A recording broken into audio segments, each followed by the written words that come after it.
నమస్తే మిత్రులారా, నేను మీ శ్రీనివాస్ చౌహాన్ అడ్వకేట్. మిత్రులారా, ఎవరి మీదైనా ఒక వ్యక్తి ఒక చెక్ బౌన్స్ కేసు ఫైల్ చేసిన తర్వాత కేసు న్యాయస్థానం యొక్క ప్రొసీడింగ్లో ఉన్నప్పుడు కేసు వేసిన వ్యక్తి మరణిస్తే అతని తరపున అతని యొక్క తల్లిదండ్రులు లేకపోతే బంధువులు ఎవరైనా పార్టీగా చేరి ఆ కేసును కొనసాగించవచ్చా అనంటే, మిత్రులారా, మన దేశంలో NI act, negotiable instrument act అనే చట్టం ఉంది.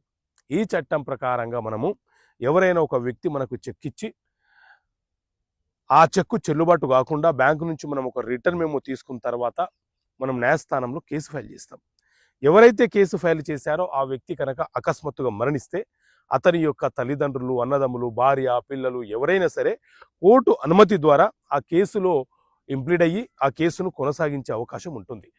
అదే మనం ఎవరి మీద అయితే కేసు వేసామో అతన్ని అక్యూజ్డ్ అని పిలుస్తామో ఆ వ్యక్తి కనుక మరణిస్తే అక్కడితో ఆ కేసు క్లోజ్ అయిపోతుంది. ఎందుకంటే ఎవరు నేరం చేస్తే ఆ వ్యక్తి మాత్రమే ఆ నేరానికి బాధ్యత వహించాల్సి వస్తుంది. కాబట్టి అతని తరపున అతని యొక్క భార్య, పిల్లలు, తల్లిదండ్రుల మీద మనం కేసు వేయడానికి అవకాశం ఉండదు. ఓకే మిత్రులారా, థ్యాంక్ యూ. జై హింద్.